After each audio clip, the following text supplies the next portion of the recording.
Hello दोस्तों।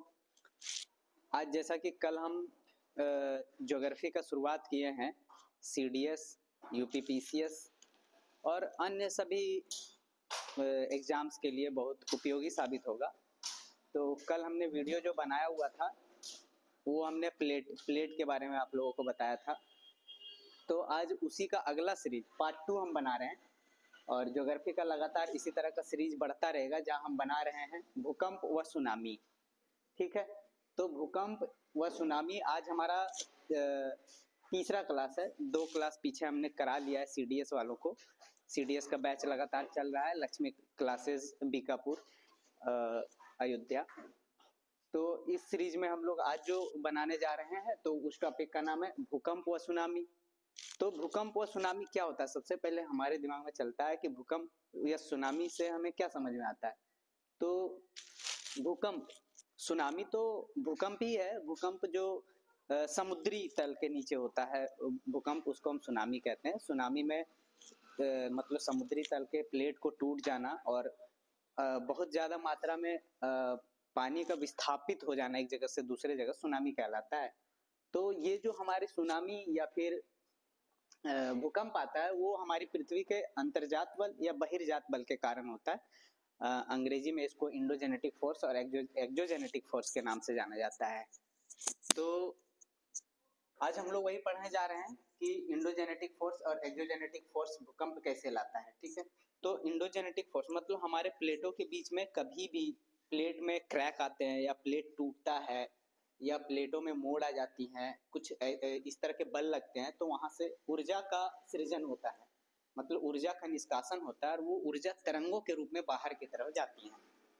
और तरंगों के रूप में जहां तक ऊर्जा जाती है वो भूकंप का प्रभाव उतने दूर तक देखा जा सकता है।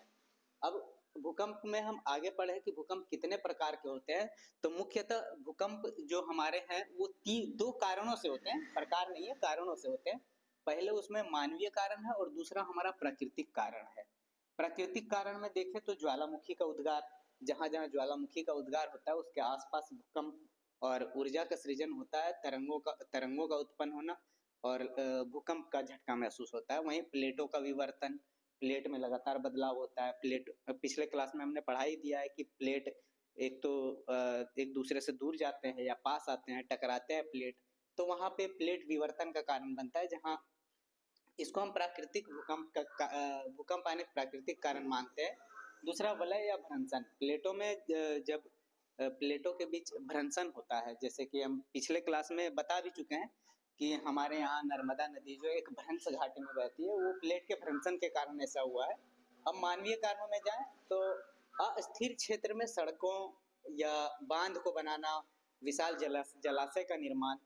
अस्थिर क्षेत्र कहने का मतलब है संवेदनशील क्षेत्र, ऐसे जहां प्लेटों का अंत होता है, क्योंकि प्लेटों के अंतिम से ही ऊर्जा का सृजन होता है। तो ऐसे जगहों पे अगर हम बांध बनाते हैं, विशाल डैम बनाते हैं, तो प्लेट के ऊपर प्रभाव पड़ता है, उससे प्लेट क्रैक भी हो सकते हैं, प्लेट मुड़ भी सकती हैं और इस प्रकार जो है वहाँ भूकंप का निर्माण होता है। रीड साहब के अनुसार इलास्टिक रीबाउंड थियोरी दिया गया है। इलास्टिक रीबाउंड थियोरी हम लोग जानते हैं, जो कि हर एक मैटर का या सब्सटेंस का एक क्या होता है, एक तनाव बल, मतलब अंतिम तनाव बल होता है। उसके बाद वो या तो टूट जाता है या अपने शेप को बदल लेता है। तो रीड के अनुसार प्रत्येक चट्टानों में भी तनाव सहने की एक क्षमता होती है और उसके बाद वो टूट भी सकता है या उसके रूप में विकृति आ सकती है।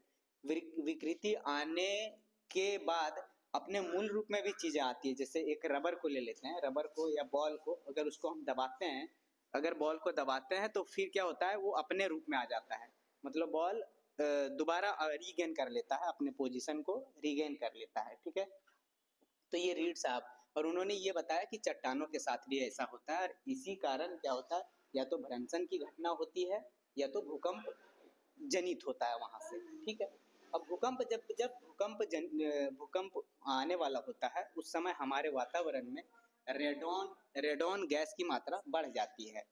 ठीक है, गहराई के आधार पर भूकंप को 3 भागों में बांटा गया है, 0 से 50 किलोमीटर, 50 से 250 किलोमीटर और 250 से 700 किलोमीटर के गहराई तक भूकंप आती हैं। भूकंप के दौरान तरंगों का निकलना।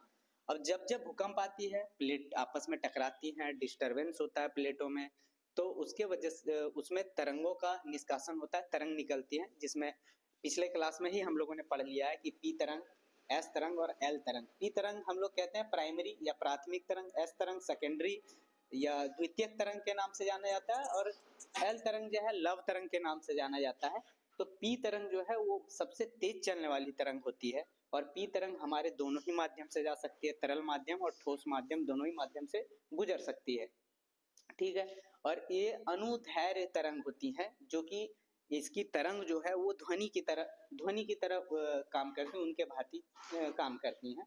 तो ये उसके बाद एस तरंग आती है। एस तरंग जो है क्रोड से, पृथ्वी के क्रोड, ये हमारा पृथ्वी का क्रोड है, ये तरंग हमने जो दिखाया हुआ है ये प्राइमरी तरंग है और ये सेकेंडरी तरंग है।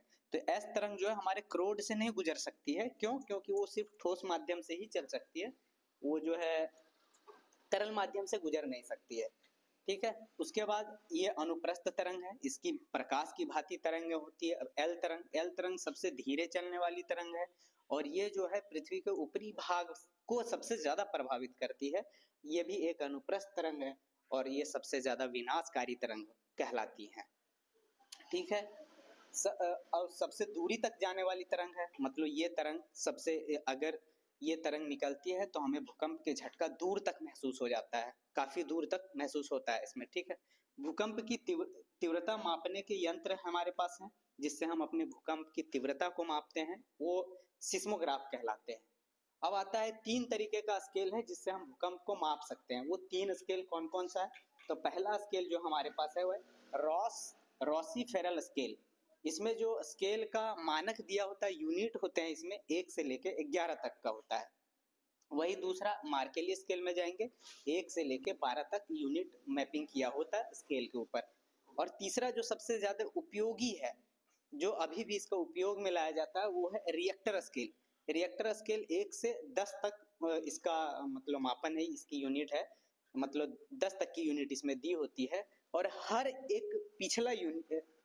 एक अगला यूनिट पिछले यूनिट से 10 गुना ज्यादा तीव्रता को दिखाता है। अगर उदाहरण के तौर पे देखा जाए तो अगर 2 जगह लेते हैं, एक जगह ये और एक जगह ये लेते हैं, अगर यहाँ पे रिएक्टर स्केल पे रीडिंग 1 आ रही है और दूसरे जगह अगर रिएक्टर स्केल पे रीडिंग 2 आ रही है, इसके मतलब है कि ये यहाँ से जितनी यहाँ पे रीडिंग आ रही, जितनी भूकंप की तीव्रता यहाँ, इससे 10 गुनी ज्यादा तीव्रता के भूकंप को 2 दिखाता है। मतलब एक यूनिट, जो ये यूनिट है, इससे 10 गुना ज्यादा तीव्रता को दिखाती है। समझ गए होंगे इस बात को। अगर नहीं समझ पाए आप कमेंट में लिखिए, हम फिर कोशिश करेंगे इसको साधारण रूप में और भी बताने की, ठीक है। अब आगे चलते हैं। तो ये जो मैप आप देख रहे हैं, इसमें ये दिखाया गया कि तरंगे कैसे चलती हैं, ठीक है, तरंग किस तरह से मूव करती है। ये पिछले क्लास में आपको बता दिया गया है कि जहां भूकंप की घटनाएं होती है, जहां प्लेटों का डिस्टरबेंस होता है, वहां पे उसके जस्ट वहां से निकलने वाली तरंग जहां सबसे प्राथमिक रूप से पहुंचती है, जहां सबसे पहले पहुंचती है, तो उसका हम अधिकेंद्र कहते हैं, भूकंप का अधिकेंद्र कहते हैं। और जहां ये घटना होती है उसको हम फोकस कहते हैं, ठीक है। ये हम पिछले ही क्लास में पढ़ चुके हैं। अब इसमें जो दिखाने कोशिश किया गया, ये दिखाने कोशिश किया गया कि एस तरंग जो है हमारी, वो एस तरंग सेकेंडरी तरंग है, वो कहाँ सिस्मोग्राफ पे एक स्टेशन बनाया गया, यहाँ पे मेजर किया गया, और वो 11.1 मिनट में यहाँ पे ये महसूस होता है, ये तरंग।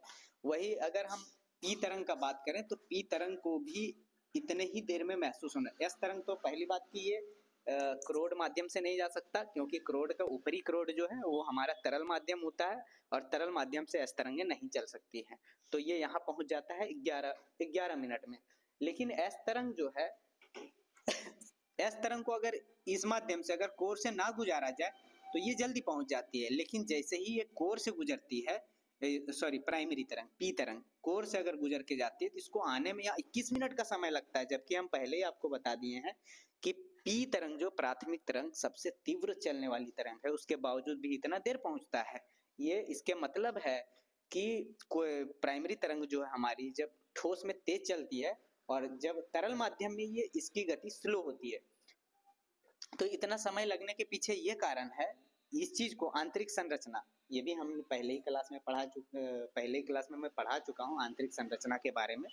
अगर आप लोग को लगता है कि मुझे दोबारा यूट्यूब पे उस पर वीडियो बनाना चाहिए तो फिर आप कमेंट करिएगा, उस पर दोबारा वीडियो बनाएंगे, छोटा वीडियो बना के समझाएंगे उसके बारे में।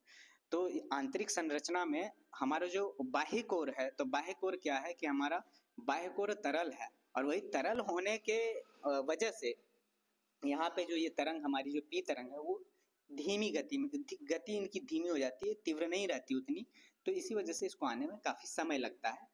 और ये तरंगे जो है हमारी पृथ्वी के आंतरिक संरचना को भी बताने में सक्षम है। ठीक है, अब नेक्स्ट चलते हैं। दो हमारे पास पॉइंट है, इसको बताना जरूरी है कि समान भूकंपीय तीव्रता वाले स्थानों को जोड़ने वाली रेखा भूकंपीय रेखा या आइसोथर्मल, जिसको आइसोसिस्मल नॉट थर्मल, आइसोसिस्मल लाइन कहलाता है, यह समभूकंपीय रेखा कहलाता है। इसको समझें कि अगर हमारे पास दो ऐसे जगह हैं जहाँ पे इनकी तीव्रता समान है, मान लेते हैं दो जगह है, एक ये कोई जगह है और ये जगह है, और एक ये भी जगह, तीन ऐसे जगह हम लेते हैं एग्जाम्पल के तौर पे। और अगर देखते हैं कि यहाँ जितनी तीव्रता भूकंप की यहाँ मापी गई, किस पे मापी गई, मान लेते हैं रिएक्टर स्केल पे मापी गई, तो यहाँ 2 रिएक्टर स्केल की मापी गई, यहाँ भी 2 रिएक्टर स्केल की, और यहाँ भी 2 रिएक्टर स्केल की भूकंप मापी गई, और इन तीनों को एक लाइन से ये हम दिखाते हैं, तो इस लाइन को हम कहते हैं आइसोसिस्मल लाइन कहते हैं। एक ही समय पे आने वाली भूकंपीय क्षेत्रों वाली रेखा को हम कहते हैं होमोसिस्मल, मतलब कि दो अलग अलग क्षेत्र में एक ही समय पे भूकंप आ रही है, अलग अलग क्षेत्रों पे एक समय पे भूकंप आ रही है, और इसको अगर हम एक लाइन से ऐसे दिखाते हैं तो ये लाइन को हम लोग कहेंगे होमोसिस्मल लाइन। ठीक है, नेक्स्ट चलते हैं हम लोग। ये आप जो मैप देख रहे होंगे वर्ल्ड मैप, तो यहाँ हम इस मैप के जरिए ये दिखाया गया है कि भूकंपों का वैश्विक वितरण, कि भूकंप का वैश्विक रूप में पूरे वैश्विक तौर पे किस तरह से वितरण किया गया है। तो वैश्विक वितरण के आधार पे हम यहाँ 3 तरीके में बांटे हैं। सबसे पहले यहाँ पे दिखाया गया है हमारे पास प्रशांत महासागरीय, ये देखिए प्रशांत महासागरीय पेटी, पहला हमारा भूकंपीय क्षेत्र वैश्विक आधार पे विश्व मैप पे हम आपको दिखा रहे हैं। दूसरा हमारे पास है मध्य अटलांटिक की पेटी, ये दिख रहा, और तीसरा जो हमारे पास है वो मध्य महाद्वीपीय पेटी। मध्य महाद्वीपीय पेटी यहाँ पे हमारा है अल्पाइन हिमालय बेल्ट, यहाँ अल्पाइन माउंटेन है, और ये बेल्ट जो हमारा यहाँ से काकेशस माउंटेन से होते हुए हमारा हिमालय तक, और हिमालय से इंडोनेशिया से होते हुए, और दोबारा हमारे पास ये प्रशांत मतलब सरकम पैसिफिक बेल्ट तक पहुंच जाता है। ठीक है, तो ये हमारा सबसे ज्यादा तीव्र भूकंपीय क्षेत्र है। ये जो हमारा सबसे ज्यादा तीव्र भूकंपीय क्षेत्र है, इसका कारण यही है कि यहाँ अभिसरण की घटनाएं होती है, प्लेटों के बीच में अभिसरण की घटनाएं हो रही होती है, 2 प्लेट अभिसरित हो रहे होते हैं, और जब अभिसरित हो रहे होते हैं 2 प्लेटें टकरा रही होती है आपस में, तो यहाँ पे उष्मा का सृजन होता है और तरंगों का सृजन होता है, जिससे सबसे ज्यादा भूकंपीय क्षेत्र माना जा सकता है। मतलब पूरे विश्व में जितनी भी भूकंप आती है उसका 63% जो है हमारा प्रशांत महासागरीय पेटी में ही भूकंप आती है। उसके बाद देखा जाए कि 21% जो बाकी का बच जाता है वो यहाँ देखने को मिलेगा, कहाँ, मध्य महाद्वीपीय पेटी में मिलेगा। मध्य महाद्वीपीय पेटी में हमारा भारत है, और भारत में आपको पता होगा कि यहाँ वर्मा का प्लेट है, वर्मा का प्लेट, और यहाँ पे जो हमारा यूरेशियन प्लेट, और ये यूरेशियन प्लेट और वर्मिस प्लेट दोनों प्लेटें आपस में लगातार टकराती रहती हैं, जिससे क्या होता है कि यहाँ एक मतलब भूकंप का संभावना लगातार बना रहता है। और हिमालय का क्षेत्र जो हमारा बहुत सेंसिटिव जोन में आता है, भूकंपीय क्षेत्र में आता है। जब हम भारत को अलग से अध्ययन करेंगे कल के बैच में, तो कल के बैच में जब 3rd क्लास कर रहे होंगे तो उसमें हम अभी विश्व के बाकी भी पार्ट पढ़ेंगे, और साथ ही साथ आपने तो उसके साथ साथ हम लोग भारत के भूकंपीय क्षेत्रों के बारे में पढ़ेंगे। तो दोस्तों यहाँ पे अगर हम आपको बताना चाहें कि ये हमारा अपसरण और अभिसरण जो कि हम पहले ही क्लास में पढ़ा चुके हैं, अब आपके मन में होगा कि प्रशांत महासागर में ही या प्रशांत महासागर के बेल्ट में ही सबसे ज्यादा भूकंप क्यों होता है। तो अभी बताएं कि यहाँ प्लेटों का अभिसरण होता है। अभिसरण कहने का मतलब है कि 2 प्लेट आपस में टकराते हैं। जब आपस में टकराते हैं प्लेट, तो वहां पे क्या होता है, उष्मा का सृजन होता है। उससे क्या है, तरंगे निकलती हैं और तरंगे क्या होता है, भूकंप का निर्माण करती हैं। ठीक है, तो बाकी का क्लास कल होगा। आज के लिए बहुत बहुत धन्यवाद।